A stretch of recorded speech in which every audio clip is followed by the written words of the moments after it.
And so, and as it was transitioning, there was a clap of thunder.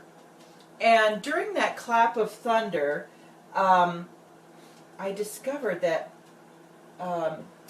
Max, who I rescued, who's a Newfoundland, I rescued in November, does not like thunder. And so he, at one point, came over, and I was sitting at my computer, and he came over and crawled underneath the desk and was laying at my feet. Now this guy is about 175 pounds, and he's just a big old Newfie.